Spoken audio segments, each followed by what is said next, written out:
Le troisième cancer urologique après le cancer de la prostate et le cancer de la vessie est bien sûr celui du rein. Il touche 2 fois plus les hommes que les femmes, en particulier après 50 ans. Mesdames et messieurs, c'est cette tumeur que nous aborderons cette semaine avec Dr Magloire Yévi, que je ne vous présente plus certainement. Je rappelle qu'il est urologue andrologue au CNHU de Cotonou et enseignant à l'UAC. Dr Magloire Yévi, bonjour. Bonjour. Merci d'accepter une fois encore notre invitation. C'est avec plaisir. Et cette fois-ci, nous allons parler du cancer de rein. Bien sûr. C'est bien sûr cela, hein? C'est bien sûr cela. Alors, chers internautes, avant de recevoir notre invité, vous aurez droit à la rubrique Virgule Tradi avec Dar Wesley-Weke. Bonjour à toutes et à tous et merci de rester avec nous. Dans la grande majorité des cas, il est découvert de façon fortuite au cours d'un examen réalisé pour une toute autre raison. Si le constat se fait et que vous désirez vous faire traiter de façon traditionnelle ou à base des plantes, Dar Wesley-Weke vous livre quelques astuces. Hey, nous coudions et tifinéons. Allions et nous djemme oulidi. De nous coudions bien mais bon mais nous djemme qu'on a yo. Et va tomber bien pour mon me boire ton jeffinéon. De la filtre ton on a yo no y moi. Dépôt de na tifine. Nous coudions de na tifine et tifinéon. Et ya no quoi tifine. Bon nous jak pele tifine di. Et jak pele tifine yo na jen. Nous teme créer do fineji.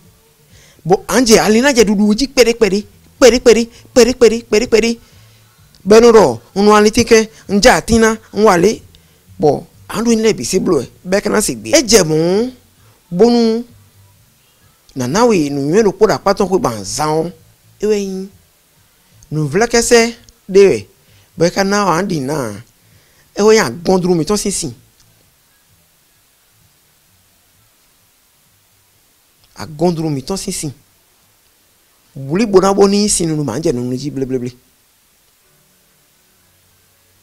Nous e ben nous trouva mon nous le dion ah nous de premier dion manje le e ya blomo si ene ja finio era je nu elimine ji bando anja de doto gbondo meji ara je nu nyele bi déchet de finile bi doto gbondo meji bleble zedo ma ve ko zedo yulo sinu nuna boni sinto banun e ya je nu ji ko ni tsetu glao be mako do vedin e no de bisi bo azone no wai. La rubrique Qu'en savez-vous, chers internautes, c'est juste après ceci.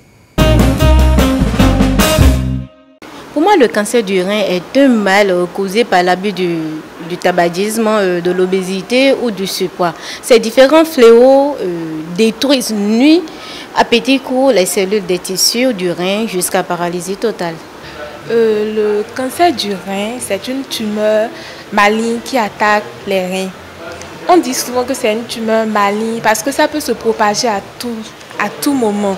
Ça attaque souvent un rein, mais peut arriver à l'autre rein. En fait, le fait que la probabilité que ça arrive au second rein est un peu faible. Il est souvent dit que c'est une maladie héréditaire. C'est pas vrai. C'est pas vrai. Ça peut arriver à tout le monde, mais plus les hommes que les femmes. Et chez les femmes, ça s'observe chez les femmes qui sont surtout obèses, les femmes énormes. C'est un cancer qui attaque plus les hommes et les femmes. Ça se retrouve spécialement chez les hommes âgés, de plus de 65 ans. Les causes peuvent être multiples. Le cancer peut être dû au surpoids, à une hypertension artérielle, au tabagisme. Ça peut aussi être héréditaire. Ça se manifeste par du sang dans les urines. Souvent, on a des douleurs au flanc, des masses dans l'estomac, etc. Le cancer du rein peut naître à partir de tous les types de cellules du rein, même si dans la plupart des cas, c'est une cellule du parenchyme rénal qui devient cancéreuse et entraîne la formation d'une masse tumorale. Vous en saurez davantage avec notre invité. Dr Magloire Yévi, à nouveau bonjour. Bonjour. Ravi de vous retrouver une fois encore sur ce plateau. C'est pour moi toujours un plaisir d'être là. La pleine forme, j'espère. Oui. Alors, je le disais tantôt, nous allons parler du cancer du rein. Oui. Qu'est-ce que c'est? Le cancer du rein est une maladie tumorale du rein qui est en fait une prolifération cellulaire maligne aux dépens des cellules du rein.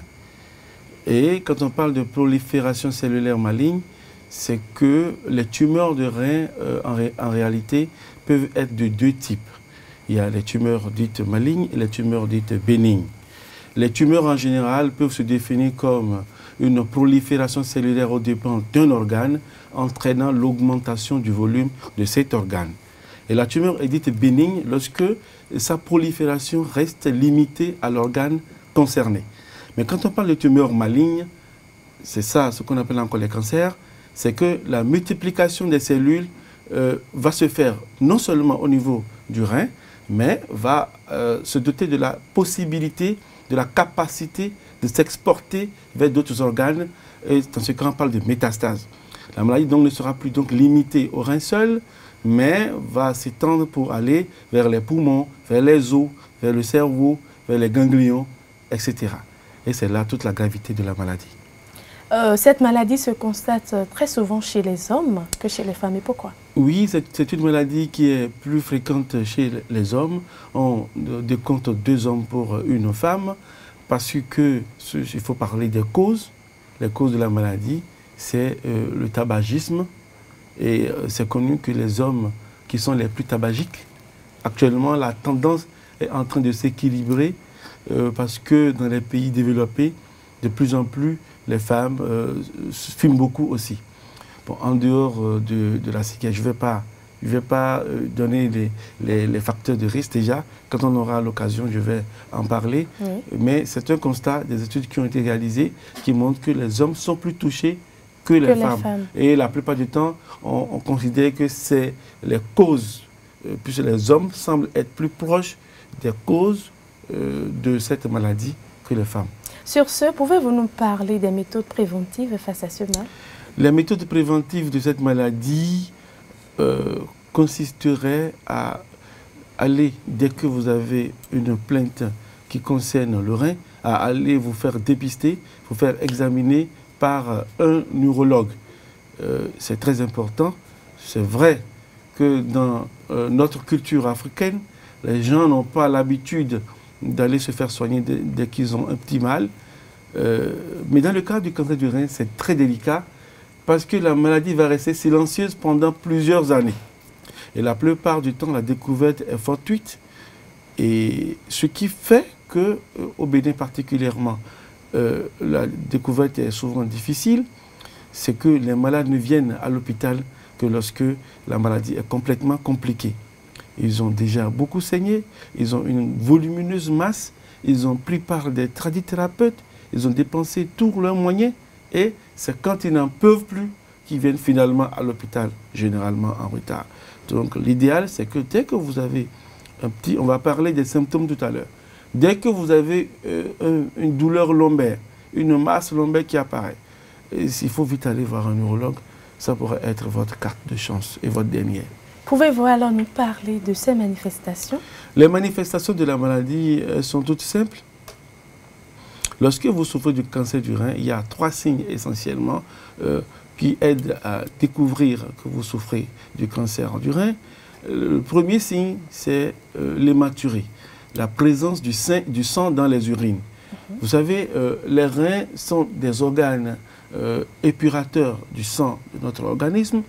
C'est des organes en forme de haricots situés de part et d'autre de la colonne vertébrale avec un parenchyme contenant des éléments appelés néphrons par lesquels tout le sang de notre corps passe de façon régulière pour être nettoyé et les déchets récupérés pour être évacués par les voies excrétrices, à savoir le pyélon, l'urétère, la vessie, l'urètre, pour ce que je peux vous dire.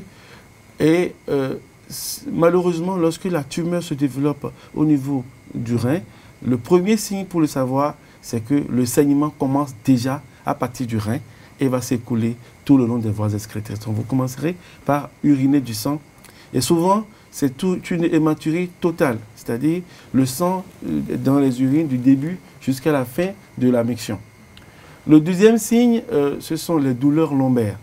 Les douleurs lombaires, c'est des douleurs sur le côté, à gauche et à droite. On a 2 reins, donc un rein à gauche et un rein à droite. En fonction du rein qui est touché par la maladie, votre douleur sera dans la région lombaire gauche ou dans la région lombaire droite. Et le 3e signe, qui est un signe tardif, c'est la masse lombaire.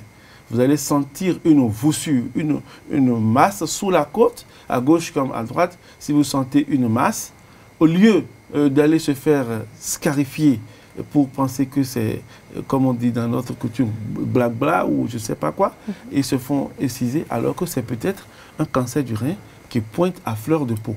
Donc malheureusement, c'est ce qui arrive. Dès que vous avez ces symptômes, il faut tout de suite aller voir un neurologue. Ce n'est pas tout. Le tout dépend du stade auquel vous êtes. Au début de la maladie, certainement, lorsque la maladie est encore localisée à l'intérieur de l'organe, vous n'allez pas avoir ces symptômes, vous allez peut-être avoir quelques petites douleurs. Mais lorsque la maladie est avancée, vous pourriez faire la fièvre, vous pourriez être fatigué, mais c'est des signes qui notent déjà de l'installation du cancer. Ces 3 signes que vous venez d'énumérer, à savoir l'hématurie ou les douleurs lombaires, sont constatés que chez la femme ainsi que chez l'homme? Autant chez l'homme que chez la femme. Les hommes ont 2 reins, les femmes aussi ont chacune 2 reins. Oui. Donc la maladie se manifeste de la même façon. Seulement que l'hématurie, c'est par là où on urine. Ce n'est pas la même chose chez l'homme que chez la femme. Mais le sang, on va l'avoir dans les urines. Les douleurs lombaires, elle va l'avoir comme l'homme. Et la masse va apparaître autant chez la femme que chez l'homme. Même si les hommes sont plus exposés à ce mal. Oui, docteur, oui, comment peut-on poser le diagnostic du cancer du rein? Le diagnostic est souvent simple. Généralement de découverte fortuite parce que c'est souvent à l'occasion d'un bilan pour autre chose qu'on découvrira que vous avez une masse rénale. Des fois, chez les hommes particulièrement, la tumeur du rein peut comprimer les veines qui drainent les testicules, qui se branchent là-haut sur la veine rénale et entraîner ce qu'on appelle une varicocèle à droite. Et la varicocèle, son exploration peut nous amener à découvrir fortuitement la tumeur rénale.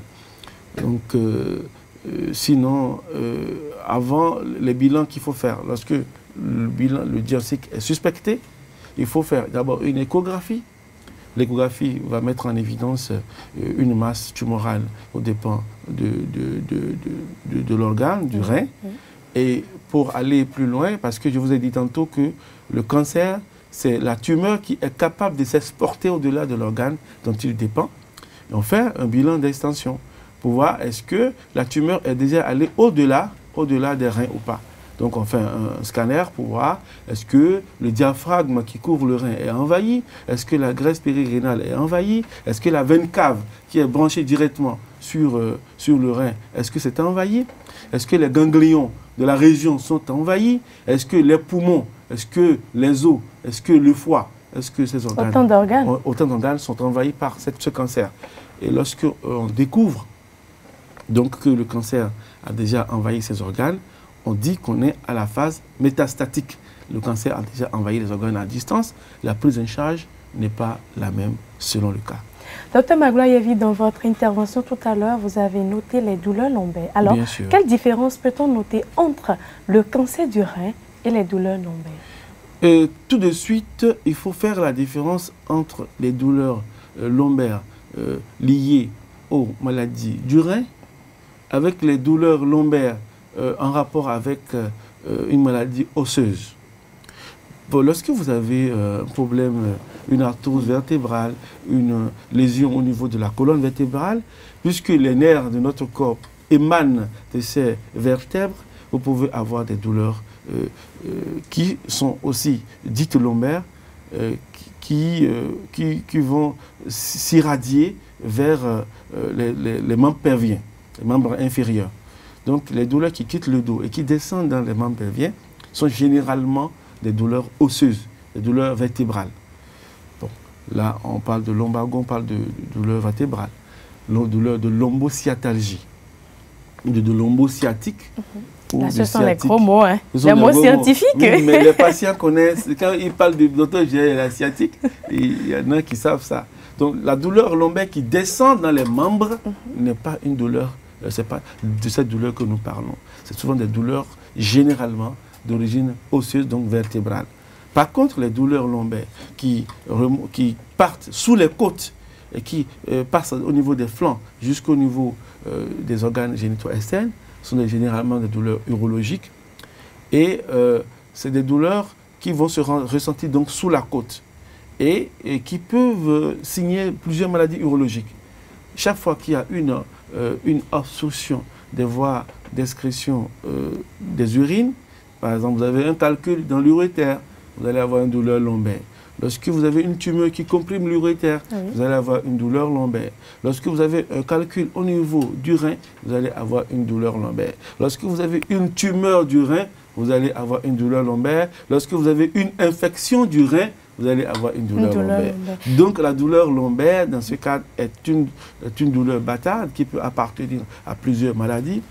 C'est pour cela que lorsque vous l'avez, le mieux, le plus recommandable serait de voir un neurologue qui saura vous explorer pour savoir, il y a des signes que nous recherchons, pour savoir si nous sommes en face d'un cancer ou pas. Alors, ce qui est plus conseillé est de se rapprocher d'un neurologue. Un neurologue. Encore que là, il faut dire que le foie qui est situé à notre droite, sous les côtes, peut parfois souffrir d'un calcul biliaire.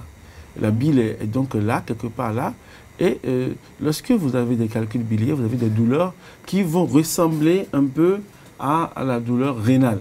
Donc le médecin, le neurologue, est chargé de faire la part des choses et de vous orienter, au cas où c'est de cela qu'il s'agit, vers un chirurgien viscéral.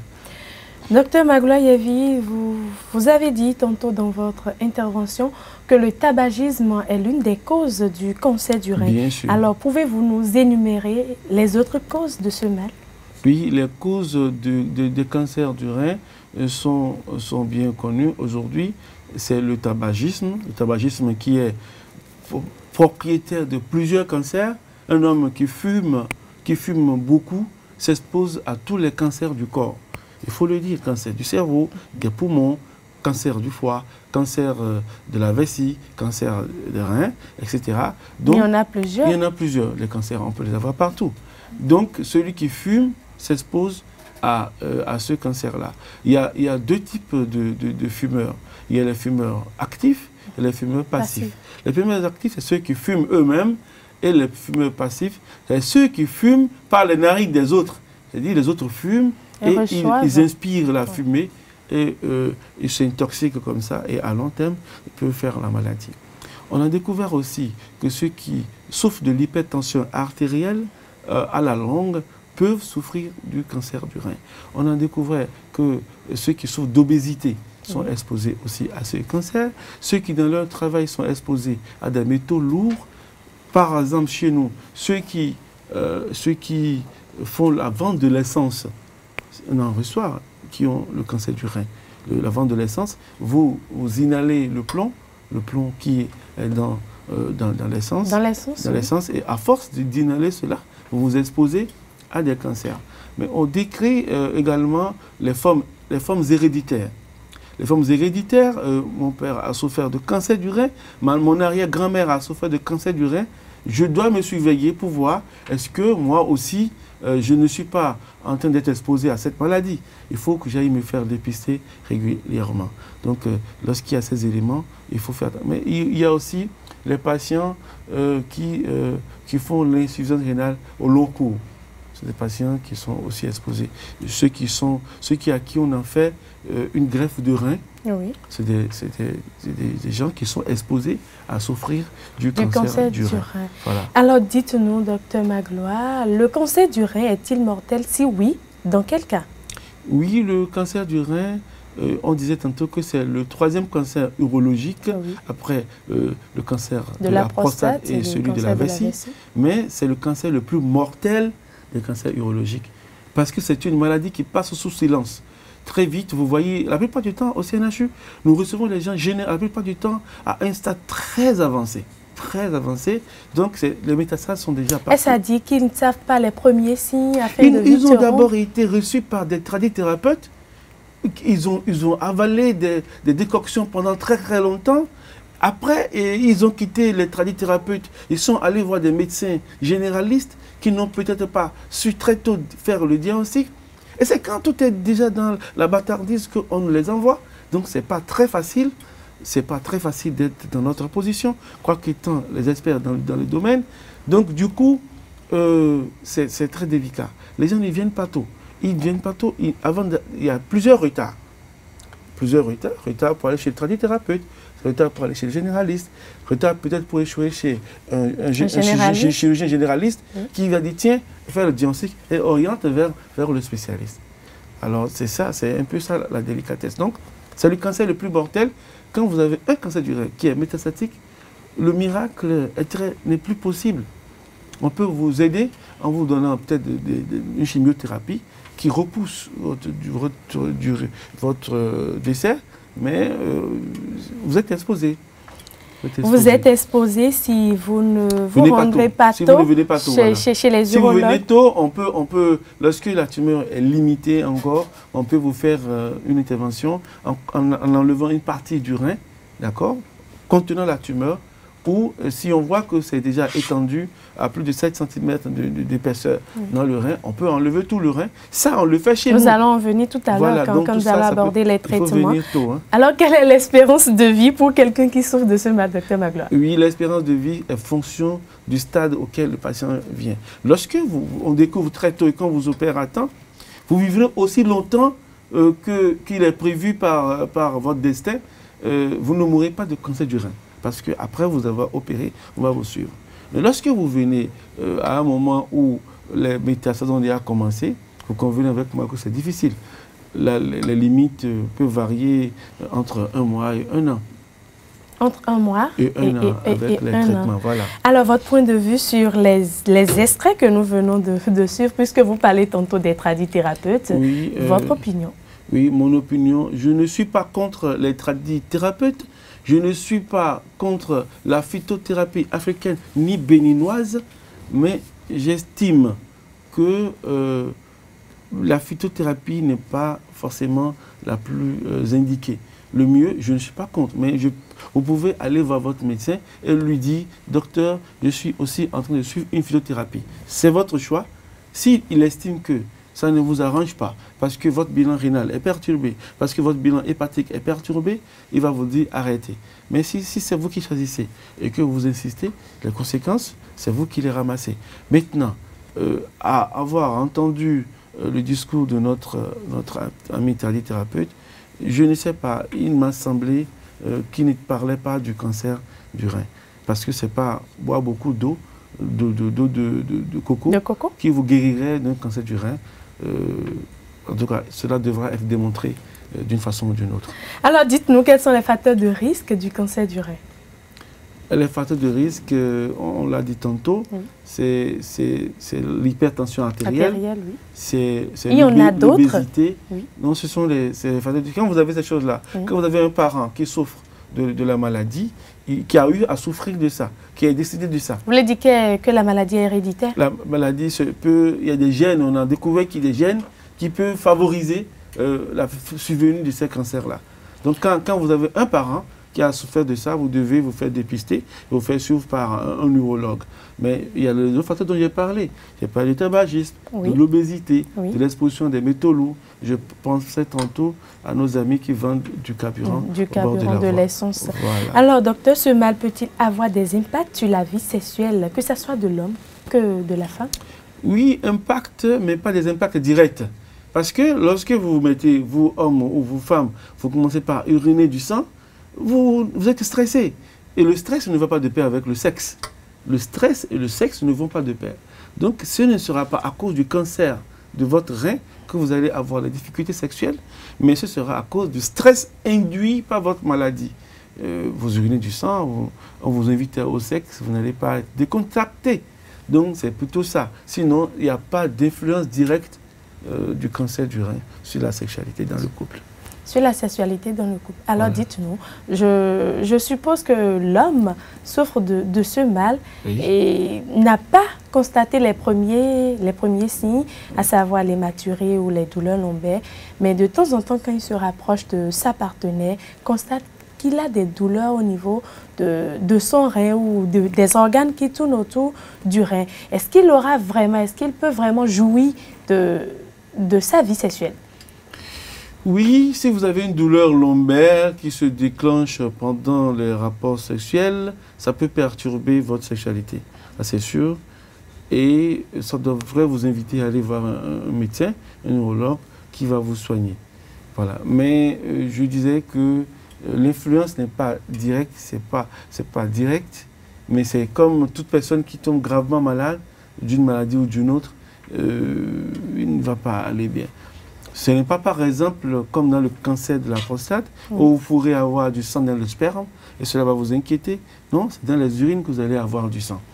Mais ici, vous n'allez pas avoir un impact direct. Il n'y a pas un impact remarquable quand vous souffrez du cancer du sein par rapport à la vie sexuelle. Non, non, il n'y a pas d'influence directe. Alors, nous allons aborder à présent les traitements possibles face à ce mal, docteur. Parlez-nous-en. Oui, les traitements possibles, nous disposons aujourd'hui de plusieurs moyens. Vous pouvez saigner au point que les urines aient du mal à s'écouler.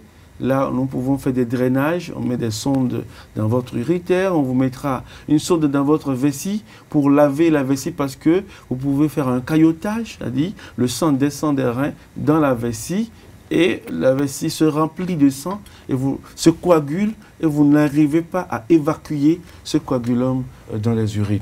Là, on vous met une sonde, on vous lave la vessie, on met un système de remplissage, de lavage de la vessie et de récupération du liquide de lavage. Mais ce n'est pas ça le traitement de fond de la maladie.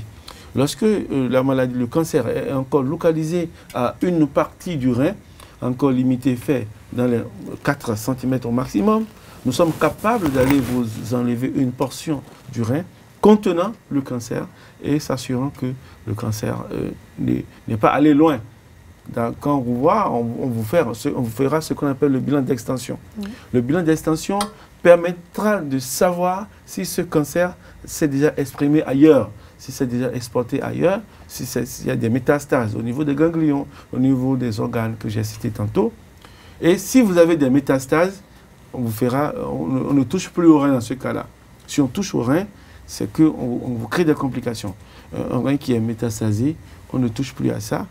On fait peut-être de la chirurgie palliative. Si vous n'arrivez pas à évacuer les urines, on fera une chirurgie palliative, mais on fera surtout de la chimiothérapie qui coûte un peu cher. Il faut avoir beaucoup d'argent pour se l'acheter. Mais lorsque on vous découvre tôt et que le cancer est encore dans le rein, nous allons enlever le rein en bloc. On l'enlève en bloc et avec la maladie dedans. Et ce que je dois dire, sur lequel je dois insister, c'est que le cancer du rein, lorsqu'il fait l'objet d'une chirurgie, doit être la tumeur envoyée dans un laboratoire d'anatomie pathologique pour être examinée. On examine les cellules, on examine leur agencement, la forme de leur noyau, etc., les nucléoles. Il y a des facteurs qu'on examine selon le grade de Fuhrmann, qu'on apprécie pour dire « Ah, c'est un cancer de tel grade, etc. » Et c'est ça qui permettra de confirmer qu'on était sur vraiment une bonne piste de cancer du rein. Docteur Magloire, avant de prodiguer quelques conseils, dites-nous, après tous ces traitements, est-ce que quelqu'un souffrant du cancer du rein peut vraiment trouver satisfaction ou être guéri totalement de ce mal? Oui, on peut guérir totalement du cancer du rein lorsque on vient à temps. Lorsqu'on vient à temps et qu'on bénéficie de cette chirurgie, on peut guérir totalement et définitivement. Moi, j'ai opéré des gens depuis une dizaine d'années, et ils sont vivants, ils vont bien, ils n'ont pas de soucis. Ils n'ont plus constaté ce mal-là? Non, quand on vous enlève la maladie, on dit que c'est votre main qui contient le cancer. On enlève la main, c'est fini. C'est le rein, on enlève le rein. Mais quand vous attendez, vous perdez votre temps chez des faiseurs de miracles. Il y en a, je parlais des tradithérapeutes, mais il y en a qui, au lieu d'aller aux soins, vont plutôt à des camps de prière, ils vont prier pour que... Non, on n'est pas contre la prière. On n'est pas contre la prière, mais il faut aller se faire soigner. Et prier ensuite, prier et accompagner le médecin Vous voilà, je ne suis pas contre. Les traditionnels, je ne suis pas du tout contre. Mais il faut aller voir le spécialiste. Le tradithérapeute ne peut pas vous parler du cancer du rein. Il ne l'a pas étudié. Le prieur n'a pas étudié le rein. Il ne pourra pas vous en parler. Donc, à mon humble avis, ce qu'il faudrait faire, allez d'abord à l'hôpital et adjoignez tous vos soins parallèles si vous voulez. Mais quand on vient en retard pour le cancer du rein, je peux vous le dire sans me tromper, ça ne pardonne pas. Chers internautes, on est guéri du cancer du rein quand on se rend tôt chez les urologues ou chez les spécialistes du domaine, je vais dire. Alors, docteur, des conseils à prodiguer? Les conseils à prodiguer, c'est que il ne faut pas rester à la maison quand on a une douleur lombaire.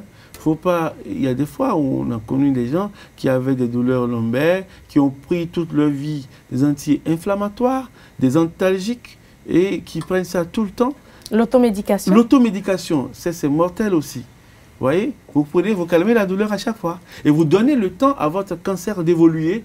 Et quand vous allez voir un spécialiste, ce sera trop tard.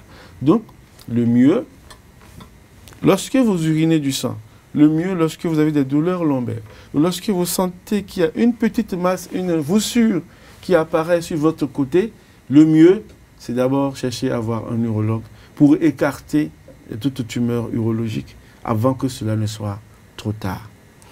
Docteur Magloire-Yévi, nous sommes presque à la fin de notre entretien. Alors dites-nous, quel fruit peut participer à traiter le cancer du rein, si cela existe, bien sûr?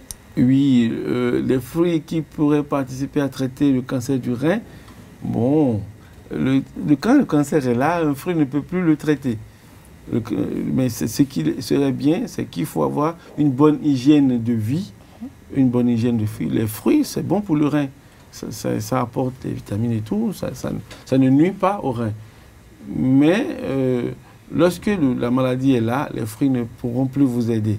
Bon, il y a des fruits dont on vante les vertus anti-cancéreuses, comme je le disais tantôt, l'aloès, etc. Les fruits, vous pouvez prendre les fruits. Mais, de grâce, les fruits ne vous traitent pas de votre cancer. Ça vous permet d'avoir une bonne hygiène rénale. Mais surtout, il faut boire beaucoup d'eau.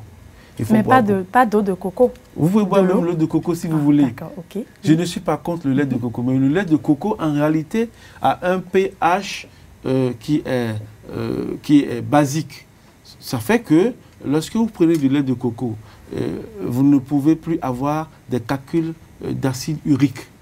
Vous comprenez? Ça, c'est ce que je peux expliquer ce que le tradithérapeute a dit. Lorsque vous avez un calcul et qu'on fait le pH des urines et qu'on découvre que ce pH est basique, est plutôt acide, on peut recommander de boire le lait de coco qui va permettre de dissoudre ces calculs-là. Donc, ça contribue à avoir une bonne hygiène rénale. Vous voyez? Boire beaucoup d'eau, 2,5 litres à 3 litres d'eau par jour, ça vous permet d'avoir une bonne hygiène rénale. Dès qu'il y a une anomalie, tout de suite, on arrive à mettre la main dessus. Mais dire, voilà, je prends tel fruit, je bois tel truc pour ne pas faire le cancer ou pour traiter le cancer jusqu'à nouvel ordre, ce ne sera pas juste. Docteur Magloire-Yévi, je vous remercie. C'est moi. Chers internautes, vous savez désormais quelle aptitude adopter pour prévenir et traiter le cancer du rein. C'est déjà la fin de cette émission que je vous remercie d'avoir suivi. D'ici là, portez-vous bien. Au revoir.